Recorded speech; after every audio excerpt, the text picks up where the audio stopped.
In the wake of the assassination attempt of Donald Trump, Alberta Premier Daniel Smith is calling for progressives to look at their language, especially around the way conservative politicians are being described.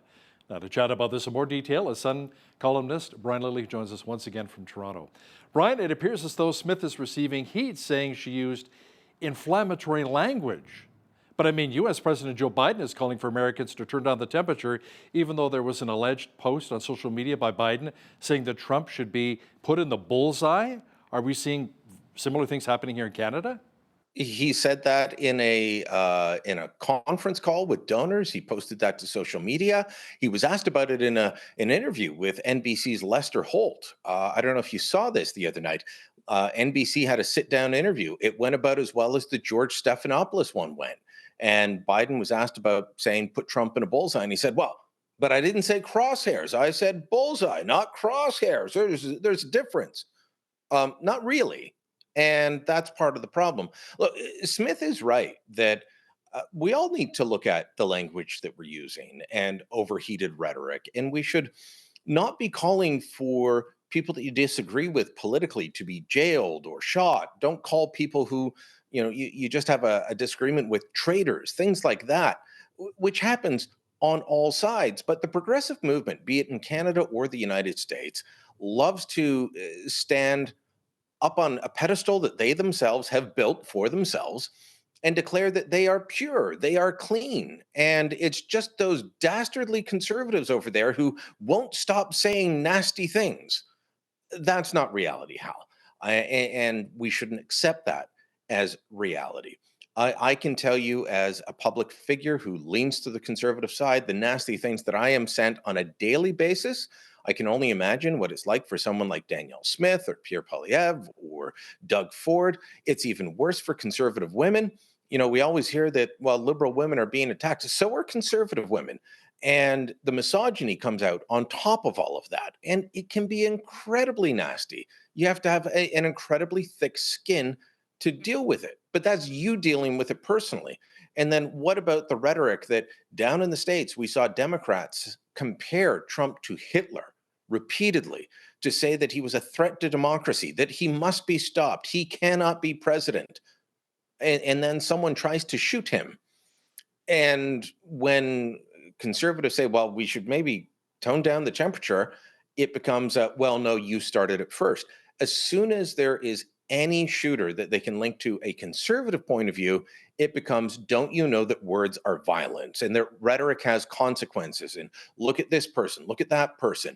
But they don't want it to go the other way. Danielle Smith is right, but it applies to all of us. And we all need to do our own political hygiene. We all need to watch our words, watch what our tongues say, and go forward in a spirit of goodwill. Look, we're talking about our fellow citizens, our fellow countrymen. They're wrong. They're not evil. I think that's an important point to remember. Sometimes we just have to learn to agree to disagree. Brian, Prime Minister Justin Trudeau called Donald Trump after the shooting, as some are calling this diplomacy at its best. Now, you say Trudeau is not helping Canada in the event of a Trump victory in November. Why is that? Because while he called Trump on Sunday, and kudos to him for that, the prime minister has been campaigning against Donald Trump for close to a year now. He doesn't campaign against Pierre Poilievre so much as he campaigns against Donald Trump. And what does he do? He uses language and rhetoric to paint Pierre Poilievre as if he is Donald Trump and that Donald Trump is wholly unacceptable to Canadian society and can't be tolerated, much like we can't tolerate certain people. You remember that famous Trudeau quote.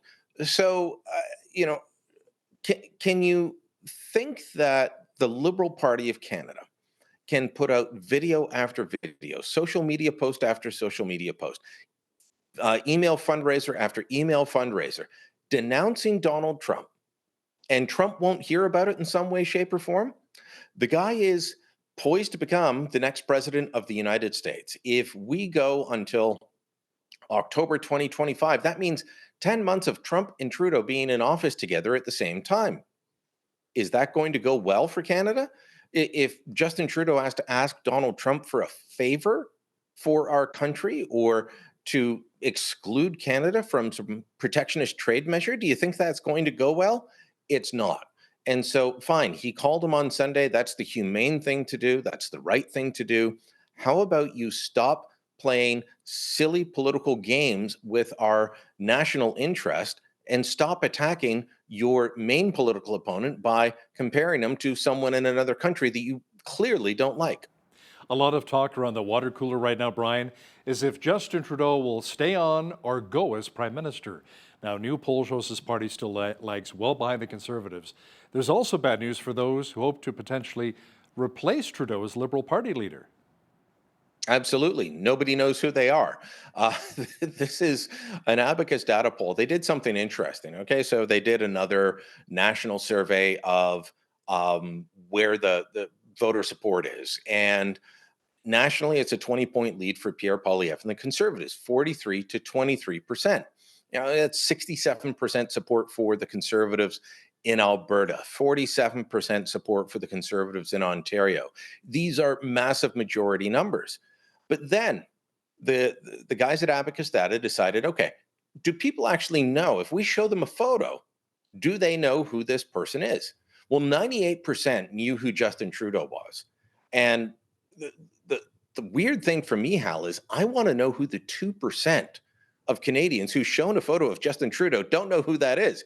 This is a guy who was literally born into the palace. He was born while his father was prime minister. He's been in and out of the spotlight my entire lifetime. So how don't you know who he is? But they also showed that 1/3 of Canadians couldn't identify Pierre Poilievre. And Liberals, when that came out, they were having a field day with it. Oh, a third of Canadians can't identify him. See, they don't really like him. They don't really want to vote for him. Then the numbers came out on the Liberal follow-ups for or replacements for Justin Trudeau. Only 39% could identify Chrystia Freeland, who's been in cabinet for almost 9 years, who's been finance minister and deputy prime minister for the last 4. Melanie Joly, only 20% could identify her, meaning 80% couldn't. Anita Anand, it was 19% could identify her. Sean Fraser, the housing minister, just 4% looked at a photo and said, oh, that's Sean Fraser. 4% for Dominic LeBlanc. Even Mark Carney, the Liberal golden boy, only 7% of people could say who he was, which means 93% had no clue. I think some of them looked at the photo and said, was he in Mad Men, or was he one of the 2 guys who played Darren on Bewitched back in the day? Like, he looks like he's out of central casting, but nobody knows who he is. So that's bad news for the Liberals writ large if they want to say that changing leaders will change their political fortunes. Let's circle back to Pierre Poilievre for just a moment here, Brian. Now, he visited a Hindu temple in Toronto this week. He's also been visiting all kinds of places of worship as he tours the country right now. Now, you say, however, that it is only Poilievre's visit to evangelical churches that has stirred up some controversy? Yeah, so it was about 2 weeks ago that he spent a Sunday going to 3 different evangelical churches in the Toronto area. And he was denounced by this for Liberals who thought it was abhorrent. Some said that evangelicals are a scourge on our nation's politics. It's not an invented quote. You can find it online or in my column. People said, well, he should have been going to Pride that day, but he went to these churches, and that's a real problem. Others compared it to him courting white Christian nationalists, and this is evil.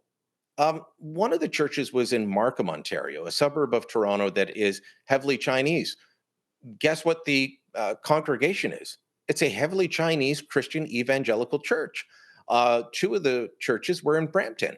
They are primarily or predominantly Black Christian evangelical churches. These are not white nationalists. This is not the fever dreams that Liberals have. They act as if Pierre Poilievre going to these churches means that he's going to make The Handmaid's Tale reality instead of Margaret Atwood's fiction. And yet he can go to any mosque, Gurdwara, Hindu temple, synagogue. It doesn't matter. It won't create controversy. Maybe a synagogue will in these days because of where the Liberals are on the Israel-Hamas war. Maybe if he went to a Catholic church that was fairly conservative, he would create some problems. But there were no problems with his going to this Hindu temple, which, by the way, is magnificent and fantastic. And if you just love the architecture of places of worship, it's somewhere that you should go visit. But there was no controversy, nor should there be, But there also shouldn't be controversy of him going and speaking to evangelical Christians. But it is the bigotry of liberals and some of their allies in the media. This started, by the way, from a media story, which was completely fine from our old colleague, David Aiken, who just noted, like, look, this is interesting. The last couple of conservative leaders would not be seen or allow their photos to be posted on social media going to evangelical churches. Polyev is not hiding it. That's of note. That's all Aiken said. Liberals took it over from there and made it into a controversy that didn't need to exist. Wasn't there a similar message when the Trudeau, the Liberals, also blasted the Freedom Convoy and talking about Polyev meeting with a lot of the racist truckers? A lot of those truckers were Indo-Canadians. You know, a lot of them were Sikhs and They live detached from reality where everyone they don't like is a racist. And I was up in Brampton the other day. Do you know how many guys I saw going past me with turbans? Like two, three guys in a pickup truck going by me, and they're all wearing turbans. And if you ask the average downtown Toronto liberal, they'd say, "Oh, those white good old boys in their pickup trucks." Get out of town once in a while. yeah. Go see what the rest of the country's like. Speaking of getting out of town, Canada's premiers are meeting in Halifax this week, Brian. Lots of items to discuss on the agenda, and some have described their message to Trudeau as "get off our lawn." Shaking the fist at the clock. Get off our lawn. Are the premiers telling the PMO to maybe stay in its own lane? That is a big part of it, and I love that description. And I'm going to give credit to CBC. They're the ones that described it like that, and I decided I had to steal it. That's a perfect description of the letter that went out from the premiers, who right now it's chaired by Nova Scotia Premier Tim Houston. And they said, look, we don't want any more surprises in federal budgets where you are coming into our jurisdiction. We saw the fight recently between Alberta Premier Danielle Smith and the federal government over the dental program.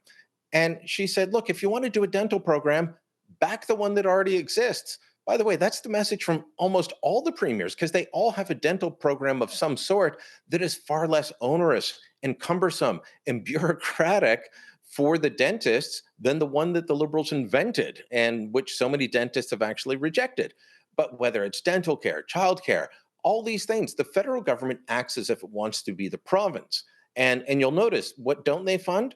The military, and thus we had the big NATO issue last week. They don't fund foreign affairs properly. Other than buying a $9 million condo for Tom Clark, the consul general in New York, they don't fund their own areas of jurisdiction, and yet they want to interfere in every other area. And the premiers are fed up, and they're trying to say, stay in your own lane.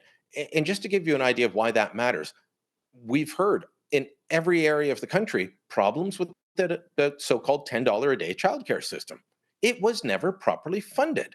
Ontario was the last province to sign on to it, and they only did so after they watched all the other provinces, looked at the deals and said, there's a funding gap here. And so Ontario has a slightly better deal than Alberta and some of the others because they forced the issue, and they're still having problems compared to the other along with the other provinces, because the feds didn't fund this properly. So they come into areas of provincial jurisdiction, they promise the moon, they deliver you not even a handful of stars, and then they tell you, you deal with it.